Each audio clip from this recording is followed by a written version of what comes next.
Mais le monstre, c'est quoi? C'est la justice. C'est la justice qui n'a pas voulu regarder ses enfants. Mais je crois que c'est une bonne chose que cette libération de la parole, et le gouvernement a décidé de faire des droits de l'enfant une de ses priorités. Tu parles bla bla bla, bla bla bla, bla bla bla. Je vous parle d'un problème qui prend des proportions gigantesques en Europe et dans le monde. De la production de photos de crimes réels qui impliquent principalement des enfants. Les statistiques françaises démontrent qu'il y a environ 3% de la population touchée, ce qui fait que dans un pays comme la Belgique, un nombre de 300 000 personnes et environ 22 millions au niveau de l'Europe. Le grand problème que nous voyons, c'est qu'il s'agit de sujets extrêmement sensibles qui font un peu peur au gouvernement parce qu'ils impliquent d'une part des corruptions policières et d'autre part les victimes principales ce sont les enfants, les premières victimes sont les enfants dans les institutions et les enfants aussi dans les milieux criminels il devrait y avoir une priorité pour les protéger, ce qui n'est pas le cas. Et on constate que ces affaires sont classées véritablement secret d'État dans des dossiers séparés. Si on se retrouve avec des lois qui ne sont pas obligatoirement appliquées parce que les choses vont dans un secret d'État, alors à ce moment-là, ces lois, toutes merveilleuses soient-elles, elles ne servent à strictement rien. Donc, nous, on se demande comment pouvoir faire appliquer ces lois, comment est-ce que le Parlement européen, la Commission peut obliger les pays à faire appliquer ces lois. J'ai moi-même eu un dossier où je suis arrivée à la police. La police ne pouvait pas accéder à ma propre plainte, tout ça en disant que ça avait été fermé par un code. Et ma plainte, le code était pour les affaires, il m'a dit, susceptibles de faire basculer l'État. Eh bien, j'ai eu la stupéfaction de voir que ma plainte a été classée faute d'éléments et je n'ai jamais pu savoir quels étaient les éléments qui étaient susceptibles de faire basculer l'État parce que je n'ai même jamais eu droit à avoir accès à ma propre plainte. Il a apporté à la justice le fichier Zandvoort en 1998 et c'est un fichier, c'était le premier fichier qui a démontré l'existence de l'exploitation sexuelle d'enfants. À l'époque, il a été félicité par le président du Parlement européen pour avoir fait la lumière sur ces crimes. Les plaintes ont été classées partout. Il n'a jamais été interrogé sur ces faits, sauf 2-3 fois. Et il y a 88 539 photos, autant de victimes. Partout on voit dans ce dossier, il y a des victimes. Par exemple, madame qui est à côté de moi, elle s'est retrouvée en prison. Pourquoi? Parce qu'on n'a pas voulu reconnaître une analyse de laboratoire qui faisait état que son fils avait une maladie vénérienne à l'âge de 7 ans. Eh bien, non, c'est elle qui était folle et c'est elle qui s'est retrouvée en prison. Alors, de prison, je suis restée du 1er avril 2004, j'en ai fait beaucoup, jusqu'au 31 décembre 2004. Et le 1er janvier 2005, ils sont arrivés avec des infirmières, j'étais toujours calme et posée, ils m'ont sauté dessus, ils m'ont attaché sur un brancard pour m'interner et me droguer de force et me faire une chimiothérapie qui me laisse des séquelles. Chimiothérapie, vous avez un cancer?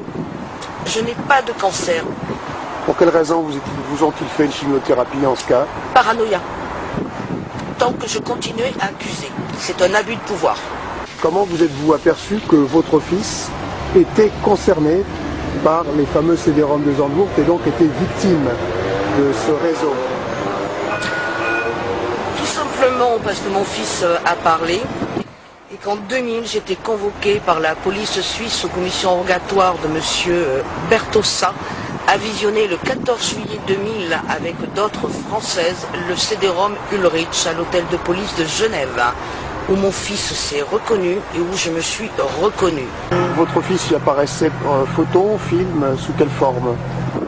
Et quelle gravité y avait-il? Alors, photo, oh ben je suis désolée, on appelle ça de la torture. On appelle ça de la torture. On a nu dilaté comme ça, excusez-moi, sur un enfant de 3 ans et demi, 4 ans et demi, c'est de la torture. À la suite de cela, il y a eu des enquêtes en France, ordonnées d'ailleurs à l'époque par Madame Guigou, ministre de la Justice, qui a menti honteusement à la presse en disant qu'elle n'avait pas les CD-ROM alors qu'elle les avait depuis un an. Et depuis, je me bats. J'ai quitté le territoire français en 2001, en mars 2001, parce que je perds depuis 1997 toutes les procédures sur Bordeaux par la juge des affaires familiales, qui est Madame Isabelle Loumaigne-Bruat, et par la cour d'appel de Bordeaux. Donc par de fortes pressions en mars, samedi mars 2001, et par des menaces, j'ai quitté la France avec mon enfant pour le protéger. Quel âge avait-il? Il avait environ dans les 6 ans et demi. 6 ans et demi, nous étions en quelle année donc? En 2001. Cette femme n'était absolument pas au courant du dossier. C'est moi qui l'ai retrouvée par pur hasard sur Internet. Elle ne connaissait rien de son dossier. Rien. Alors, moi, on se retrouve dans une situation où la presse ne donne pas la représentation exacte. Ce sont des procureurs qui donnent leur version. Leur version, il n'y a pas de réseau, ça n'existe pas. Les enfants qui ont vécu des choses pareilles, c'est des personnes qui sont traumatisées à vie. Il faut savoir aussi une autre chose, c'est qu'en matière pour pouvoir qu'un enfant puisse évoluer, il a besoin de justice. On sait, toutes les statistiques démontrent que 100% des tueurs en série sont des gens qui ont été gravement abusés durant leur enfance et qui n'ont jamais obtenu de justice. On entend de plus en plus parler de meurtres en série, mais personne finalement ne va chercher le dossier. On les dit ce sont des monstres.